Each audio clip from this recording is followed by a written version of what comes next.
ചത്തില്ല അല്ലേ? ഒരു നൂലിഴയ്ക്ക് മാറിപ്പോയെന്നാ പറഞ്ഞ, അല്ലെങ്കിൽ ചങ്ക് പൊളിഞ്ഞന്. കാട്ടിയുടെ മൊഴി പോലീസ് എടുത്തിട്ടുണ്ട്. കൈപ്പഴ പറ്റി പാടില്ലായിരുന്നു.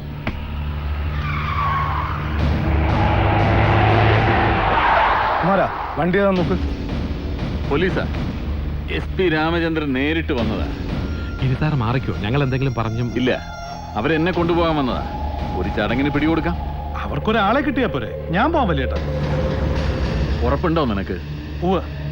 മണിക്കൂറുകൾ കൊണ്ട് ഞാൻ പുറത്തിറക്കിക്കോളാം. വാ.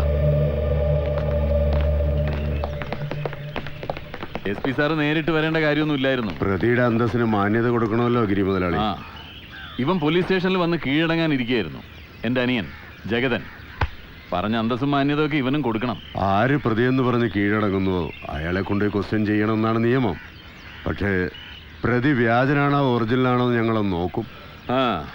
നോക്കിക്കോ. ദേഹത്ത് തൊട്ട് നോക്കാതിരുന്നാ നല്ല. പോലീസുകാരൻ്റെ കൈയും കാലും ഒന്നും വടിവാളിനെ തിരിച്ചറിയില്ലല്ലോ. വെട്ടിപ്പൂളി മുളക് തേക്ക് ഞാൻ മറക്കണ്ട. ഒരു സെക്കൻഡ്, ഇതാ കൊടുക്കാം.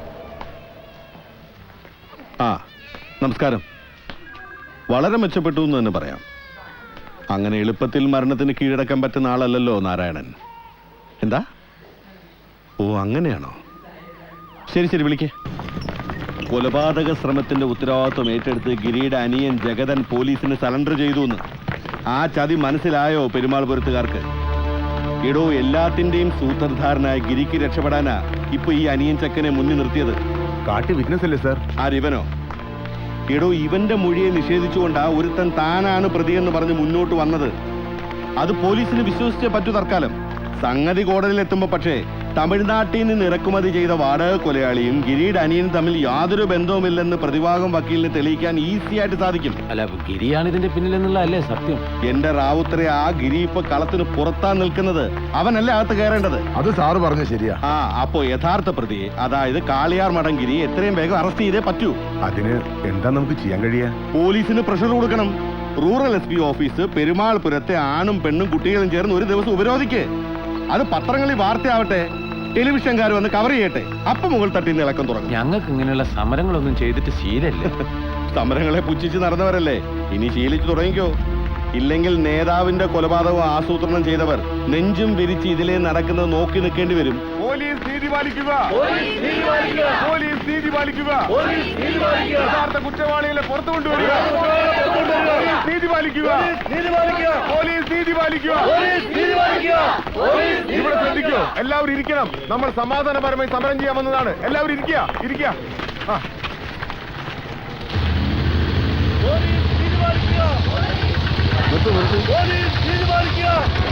വളണ്ടിപ്പോ ബസ് സ്റ്റാൻഡിന് അടുത്തല്ലേ? വളം പിന്നെയും വാങ്ങാം. കുഞ്ഞിക്കണ്ണ, നീ ചാക്ക് വളണ്ടിപ്പോയിൽ വെച്ചിട്ട് മണ്ണാർക്കാട്ടേക്ക് മടങ്ങിക്കോ. ഞാനങ്ങ് എത്തിയ. ശരി. നീതി കിട്ടും വരെ സമരം ചെയ്യും. ഒന്ന് നിർത്തൂ. ഒരു നിമിഷം എന്നെ ഒന്ന് സംസാരിക്കാൻ അനുവദിക്കൂ.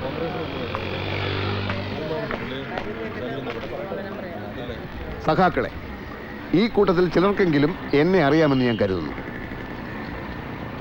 വരും വരായികളെ പറ്റി വേണ്ടതുപോലെ ആലോചിച്ചിട്ടാണോ നിങ്ങൾ ഈ സമരത്തിന് ഇറങ്ങി പുറപ്പെട്ടത് എന്ന് എനിക്കറിയില്ല. ഇല്ലെങ്കിൽ നിങ്ങൾ മനസ്സിലാക്കേണ്ടതായ ചില കാര്യങ്ങളുണ്ട്. സത്യം കണ്ടുപിടിക്കാൻ ഉത്തരവാദപ്പെട്ടവർ തന്നെ സത്യം മൂടിവെക്കുന്ന ഒരു നാട്ടിലാണ് നമ്മൾ ജീവിക്കുന്നത്. കോളേജ് വിദ്യാർത്ഥിയായിരുന്ന മകനെ പിടിച്ചുകൊണ്ടുപോയി ഉരുട്ടിയും ചവിട്ടിയും കൊന്നു. ഒരായുസ് മുഴുവൻ മകൻ എന്ത് സംഭവിച്ചു എന്നറിയാതെ, മരിച്ചെങ്കിൽ ഒരുപിടി ചാരമായിട്ടെങ്കിലും മകനെ കാണാനാകാതെ കണ്ണീർ വാർത്ത് ജീവിച്ച ഒരച്ഛൻ ഇവിടെ മരിച്ചിട്ട് അധിക നാളായിട്ടില്ല. ആരായിരുന്നു ആ സത്യമെല്ലാം മൂടിവെച്ചത്? അധികാരികൾ, നമ്മളെ ഭരിച്ചവർ. കുറച്ച് മാരകായുധങ്ങളും ക്രിമിനൽ കേസ് നടത്താൻ കുറെ ലക്ഷങ്ങളും ഉണ്ടെങ്കിൽ ആർക്കും ആരെയും ഇവിടെ കൊല്ലാമെന്നുള്ള ഭീകരതയുടെ നടുവിലാണ് നമ്മൾ ജീവിക്കുന്നത്.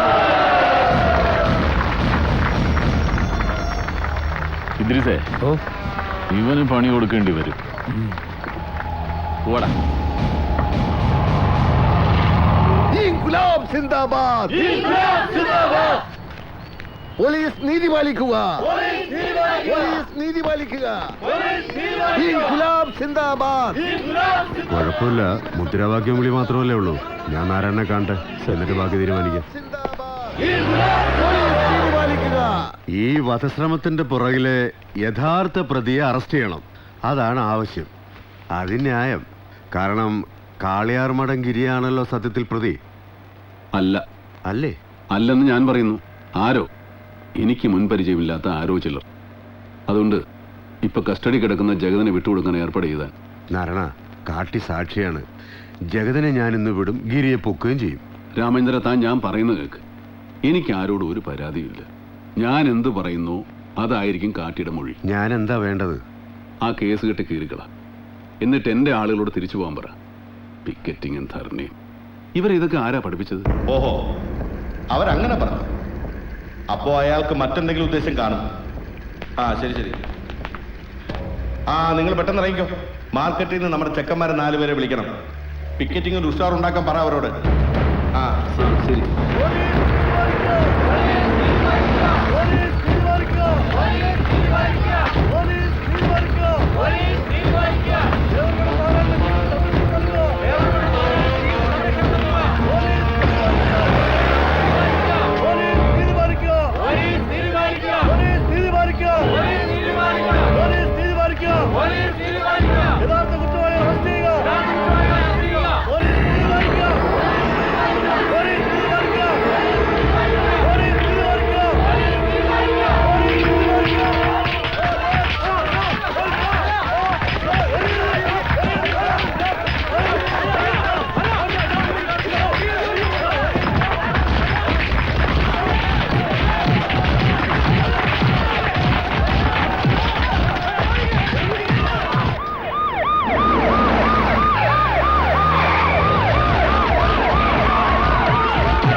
എന്താ നിങ്ങൾ ഈ കാണിക്കുന്നത്? സമാധാനപരമായ സമരം എന്നൊക്കെ പറയുന്നത് ഇതാണോ? സർ, കല്ലെറിഞ്ഞ് ഞങ്ങളല്ല, സമരം പൊളിക്കാമെന്ന് ശത്രുക്കൾ ചെയ്ത പണിയാണിത്. സാറ് കണ്ടതല്ലേ ഞങ്ങൾ ഇവിടെ ഇരുന്ന് മുദ്രാവാക്യം വിളിക്കുന്നത്? കല്ലെറിയാൻ വന്നാണെങ്കിൽ ഞങ്ങൾ അപ്പൊ തന്നെ ചെയ്യുമായിരുന്നില്ലേ? ഞാൻ നാരായണനെ കണ്ടിട്ടാണ് വരുന്നത്. അയാൾക്ക് ആരെക്കുറിച്ചും ഒരു പരാതിയില്ല. അതുകൊണ്ട് തന്നെ യഥാർത്ഥ കുറ്റവാളി ആരെന്നുള്ള ചോദ്യത്തിന് ഇനി പ്രസക്തിയില്ല. മര്യാദയ്ക്ക് പിരിഞ്ഞു പോകണം. പരാതി ഇല്ലെന്ന് വെച്ചാ? ഇല്ലെന്ന് വെച്ചാ ഇല്ല, അത്ര തന്നെ. നാരായണനോട് ചോദിച്ചിട്ടാണോ നിങ്ങൾ ഈ സമരത്തിന് ഇറങ്ങിയത്? അപ്പോൾ ഞാൻ ഒന്ന് ചോദിക്കാൻ ആഗ്രഹിക്കുകയാണ്.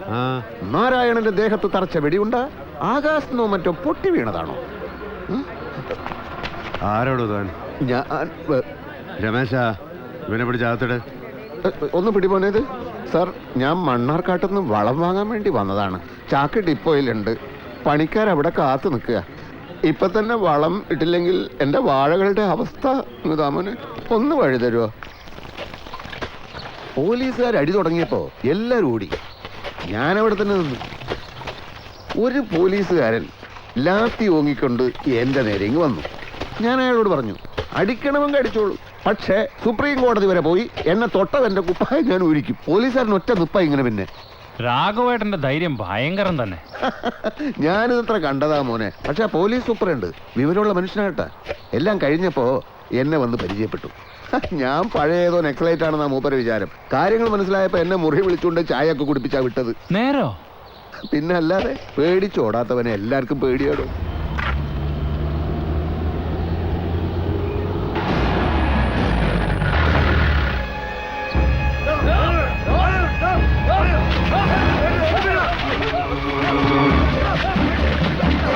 രാഘവേട്ടാ,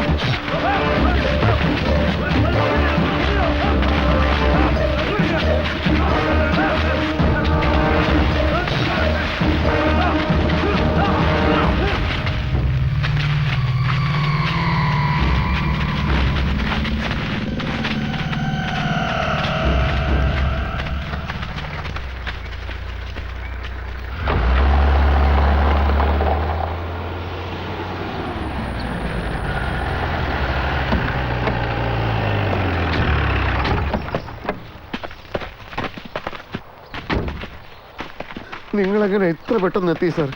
1 മിനിറ്റ് മുമ്പ് വന്നിരുന്നെങ്കിൽ ഇതാ കണ്ടില്ലേ, എല്ലാം നശിപ്പിച്ചു കളഞ്ഞു. ആരാന്നറിയില്ല, എന്തിനീ ദ്രോഹം ചെയ്തു എന്നറിയില്ല. നിങ്ങളുടെ സ്ഥലമാണിത്? അതെ സാർ, എന്റെ കൈ കൊണ്ട് നട്ടുപിടിപ്പിച്ചതായത് അത്രയും. രാവും പകലും കഷ്ടപ്പെട്ടതൊക്കെ വെറുതെയായി. ഈ സ്ഥലത്തിന്റെ ആധാരം ഉണ്ടെങ്കിൽ എടുക്കൂ. ആധാരം പേപ്പേഴ്സ് കയ്യിലുണ്ടോന്ന് ചോദിച്ചത്. ഇല്ലെങ്കിൽ ഇപ്പൊ തന്നെ ഇവിടെ ഇറങ്ങണം. ഈ വസ്തുവിന്റെ യഥാർത്ഥ ഉടമസ്ഥരുടെ കംപ്ലൈന്റ് എനിക്ക് കിട്ടിയിട്ടുണ്ട്. ഭൂമി കൈയേറ്റം ക്രിമിനൽ കുറ്റ. ഇറങ്ങിയില്ലെങ്കിൽ അറസ്റ്റ് ചെയ്യേണ്ടി വരും.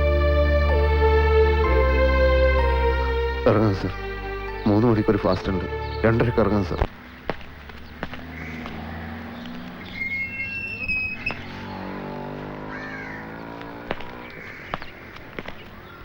വണങ്കാമുടിക്ക് ഒരു കയ്യബദ്ധം പറ്റിയെന്നുള്ളത് നേരാ. എന്ന് വെച്ച് ഇനി അഭ്യാസമായിട്ട് ഗിരി മുതലാളിയുടെ അടുത്ത് എങ്ങാനും വന്നാൽ ദേവർ മേഡം നാരായണൻ വിവരം പറയും. ഹലോ, ആരാ? മൂപ്പിൽ കുഞ്ഞമ്പ് നായരെ ഒന്ന് കാണാനാ. ഇത് തന്നെയല്ലേ വീട്? വീടൊക്കെ ഇത് തന്നെ. എന്താണ് കാര്യം? നിങ്ങളാണോ കുഞ്ഞമ്പ് നായർ? ഞാനാണെങ്കിൽ അല്ല, അങ്ങനെ ബുദ്ധിമുട്ടാവണമെന്നില്ല. കേട്ടോ കുമാരാ, നീ പോയി ഗിരി വിളിച്ചിട്ട് വാ. ആ, അച്ഛനെ കാണാനല്ലേ? അല്ല, കുഞ്ഞമ്പ് നായരെ കാണാനാ. അതെ, ഞാൻ ഗിരി, മൂപ്പരുടെ മോന്. അകത്തൊരു പെണ്ണ് കാണൽ ചടങ്ങ് നടക്കുക, അച്ഛൻ്റെ പെങ്ങടെ മോളുടെ. അതൊന്ന് കഴിഞ്ഞോട്ടെ. എനിക്ക് തിരക്കില്ല, കണ്ടിട്ടേ പോകുന്നുള്ളൂ. ആയിക്കോട്ടെ. ഇവിടെ അടുത്ത തോപ്പിൽ ഒരു ഗസ്റ്റ് ഹൗസ് ഉണ്ട്. കുമാരാ, ചേട്ടൻ അവിടേക്ക് കൂട്ടിക്കൊള്ളൂ. ഞാൻ അച്ഛനുമായിട്ട് അങ്ങോട്ട് വരാം, ഇതൊന്ന് കഴിഞ്ഞിട്ട്. കാണാതെ എനിക്ക് തിരിച്ചു പോകാൻ കഴിയില്ല. കാണാലോ. കുമാരാ, ചേട്ടൻ കഴിക്കുന്ന കൂട്ടത്തിലാണെങ്കിൽ നീ ഒരു കുപ്പി തുറന്ന് ചേട്ടന് കമ്പനി കൊടുക്ക്. മതി, അങ്ങോട്ട് അടിയേട്ടാ. മതിയായിട്ടാ. അത് ചുമ്മാ ആളെ കണ്ടാൽ അറിയാലോ, നല്ല ബെസ്റ്റ് കപ്പാസിറ്റിയാ. സുഖിപ്പിക്കുകയാണ്. നല്ലോണം സൂപ്പിക്കണം എന്ന് പറഞ്ഞാ ഗിരിമോനായി ഞങ്ങളെ കൂടെ വിട്ടത്. ആവശ്യത്തിനുള്ള സുഖമൊക്കെ ആയി. നിങ്ങൾ ഇനി ബുദ്ധിമുട്ടണമെന്നില്ല. അച്ഛന് നല്ല സുഖം പോരാ. എന്നോട് ചോദിക്കാൻ പറഞ്ഞു എന്താ വന്നതെന്ന്. നേരിട്ട് തന്നെ പറയേണ്ട കാര്യങ്ങളാണ്. സുഖം പ്രാപിക്കട്ടെ, ഞാൻ പിന്നെ വന്ന് കണ്ടോളാം. നീ കാര്യം പറയടാ. എന്താ നിന്റെ പ്രശ്നം? ഇവിടെ തീർക്കാവുന്ന പ്രശ്നങ്ങളെ കാണൂ. നീ പറയടാ. ഭീഷണി ഒന്നും വേണ്ട. അച്ഛനോട് പറയാനുള്ള കാര്യങ്ങൾ അച്ഛനോട് തന്നെ ഞാൻ പറഞ്ഞോളാം. അതിന് നീ മൂപ്പരേനെ കണ്ടിട്ട് വേണ്ടേ? ആലി രാഘവൻ, എനിക്കറിയാം നിന്നെ. മണ്ണാർക്കാട്ടെ പറമ്പിൽ നീ കഴിഞ്ഞു കൂടുന്നതും എനിക്കറിയായിരുന്നു. അവിടെ നിന്ന് ഇറക്കി വിട്ട ആ സ്ഥലം വിൽക്കാൻ ഞാൻ പ്ലാൻ ചെയ്തതാ. പിന്നെ വേണ്ട, ജീവിച്ചോട്ടെ എന്ന് വിചാരിച്ചിട്ടാ. അപ്പോഴാണ് നീ നാരായണന് രക്തം ദാനം ചെയ്തതും പിന്നെ പെരുമാളുപുരത്തുകാരുടെ കൂടെ SPRPC ടിക്കറ്റ് ചെയ്തതും അറിയുന്നത്. ആരാ നീ? ദേവരമഠം നാരായണന്റെ സഹായിയോ അനുഭാവിയോ? ഞാൻ ആ മനുഷ്യനെ ഒരുപാട് ഇഷ്ടപ്പെടുന്നുണ്ട്, ബഹുമാനിക്കുന്നുണ്ട്. നേരിൽ കാണണമെന്നുള്ള ആഗ്രഹം സാധിച്ചത് പക്ഷേ അയാൾ ആശുപത്രി കിടക്കയിൽ കിടന്നപ്പോഴായിപ്പോയി. രക്തം മാത്രമല്ല, എന്തു കൊടുത്തും ഞാൻ അയാളെ രക്ഷിക്കാൻ ശ്രമിച്ചേനെ. നിന്നെക്കുറിച്ച് ഞാൻ ഒരുപാട് കേട്ടിട്ടുണ്ട്. നാരായണനെ കൊല്ലാൻ നടത്തിയ ശ്രമത്തിന് പിന്നിൽ നീയാണെന്ന കഥ നാട്ടിലെല്ലാരും പറയുന്നുണ്ട്. അത് സത്യമായിരിക്കുമെന്ന് നിന്നെ കണ്ടപ്പോ ബോധ്യായി. വെടിക്കെട്ടുകാരന്റെ പട്ടിയെ ഉടുക്കുകൊട്ടി പേടിപ്പിക്കാൻ നോക്കരുത് എന്നൊരു നാടൻ ചൊല്ലുണ്ട്. അതുകൊണ്ട് വേണ്ടനെയാ, ആളെ വിട്.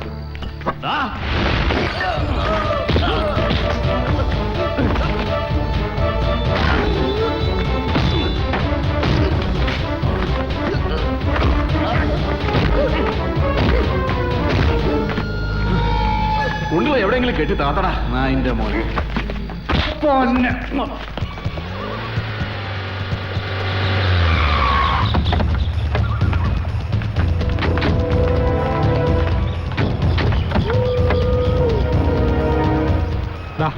എടുത്ത് പുറത്തേക്കിട്.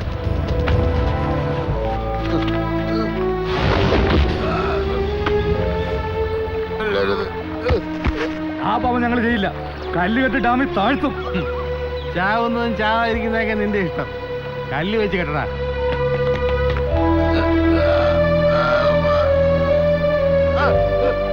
വേഗം കെട്ടടാ.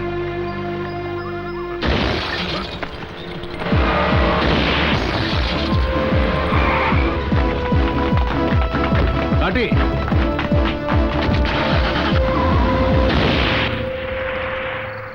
വേദന സംഹാരി. ജീവൻ രക്ഷിച്ചു. രക്തം തന്ന ഒരു ദിവസം നിങ്ങൾ എന്നെയും രക്ഷിച്ചു. വിതച്ചത് ഒരു നാൾ കൊയ്യാൻ കഴിയും സുഹൃത്തെ. കാളിയാർ മഠം ഗിരിയായിട്ട് എന്താണ്? അവനുമായിട്ടൊന്നുമില്ല. മൂപ്പിൽ കുഞ്ഞമ്പ് നായർ. പുള്ളിക്കാരനുമായിട്ട് എന്താ ബന്ധം?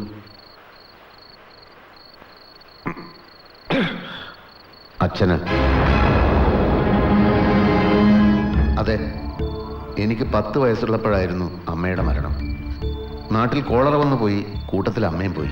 അതിനുശേഷം വല്ലപ്പോഴും ഉണ്ടായിരുന്ന അദ്ദേഹത്തിന്റെ വരവും നിന്നു. ഒരു ദിവസം താമസിച്ചുകൊണ്ടിരുന്ന വീട്ടിൽ നിന്ന് ആരൊക്കെയോ വന്ന് എന്നെ പിടിച്ച് പുറത്താക്കി. കേരളശ്ശേരി അങ്ങാടിയിൽ തെണ്ടിത്തിരിഞ്ഞ് നടക്കുമ്പോഴാണ് ആരോ പറഞ്ഞത്, ചിറ്റൂര് പോടാ, പോയി അച്ഛൻ കുഞ്ഞമ്പ് നായരെ കാണാന്ന്. ചിറ്റൂരെത്തി. കാളിയാർ മടക്കാരുടെ കളത്തിൽ ചെന്ന് മൂപ്പരെ കണ്ടു. വിറച്ച് വിറച്ച് അച്ഛാന്നൊന്ന് വിളിച്ചതേ ഓർമ്മയുള്ളൂ. ചെകിട്ടത്തൊന്ന് പൊട്ടി. ഓടടാന്നൊരളർച്ച. ഓടി. ഓട്ട അവസാനിച്ചത് പൊന്നാനിയില. പിന്നെ അങ്ങോട്ട് ഓടാൻ വയ്യല്ലോ, മുന്നിൽ കടലല്ലേ. അതെ, കടപ്പുറത്ത് വെച്ചാണ് അയമൂട്ടിക്കാനെ കാണുന്നത്. കൂടെ വരാൻ പറഞ്ഞു. മൂപ്പര വീട്ടിൽ താമസം, വയറ് നിറയെ ആഹാരം.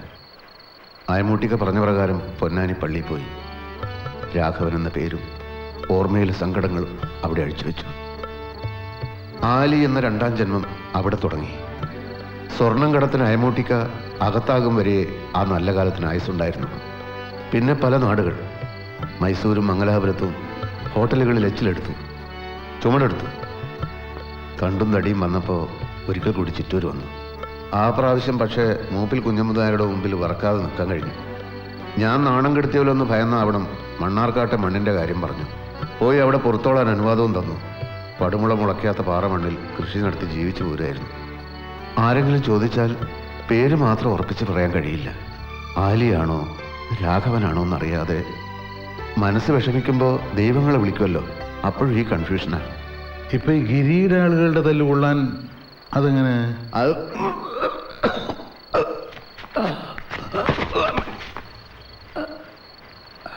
ഇദ്ദേഹത്തിന് രക്തം കൊടുത്തതും അന്നത്തെ SP ഓഫീസ് ഉപരോധത്തിന് കൂടെ നിന്നതും ഒന്നും ഇഷ്ടമായിട്ടില്ല അവന്. ഇനി എന്താ പ്ലാൻ? വീണ്ടും പൊന്നാനിക്ക് പോകുന്നു. ഓടണ്ട, ട്രെയിനുണ്ട്, റോഡും മോശമല്ല. അവകാശം പിടിച്ചു വാങ്ങാൻ മാത്രമുള്ള ശക്തിയൊന്നും എനിക്കില്ല. കൊല്ലാൻ മടികാട്ടാത്തവരോട് ഞാനെന്ത് കാണിക്കാനാ? ഏതെങ്കിലും നാട്ടിൽ പോയി അറിയാവുന്ന പണിയെടുത്ത് കഴിഞ്ഞോളാം. കിട്ടേണ്ടത് മകൻ എന്ന അംഗീകാരമാണ്, അർഹിക്കുന്ന പങ്കും. രണ്ടും കിട്ടണം. അത് നേടിയെടുക്കാനുള്ള സമരത്തിൽ ആലി എന്ന രാഘവ നിങ്ങളോടൊപ്പം ഞാനുണ്ട്, എൻ്റെ പെരുമാൾപുരവും. എന്നാ ഞാൻ കുഞ്ഞമ്പു നായരുടെ മുമ്പ് തലയുയർത്തി നിൽക്കും. ഇനി ഇതാണ് വീട്. മുറയനുസരിച്ച് എനിക്ക് ജ്യേഷ്ഠനാണ്. അതൊരു വലിയ അംഗീകാരമാണ്. മാനെ കാട്ടി, നാളെ ഒരു ദൂരയാത്രയുണ്ട്. വണങ്കാമുടി എന്ന പേരിന് തല താഴ്ത്താത്തവൻ എന്നാണ് അർത്ഥം. ആ പേര് അവൻ മാറ്റേണ്ട സമയമായി.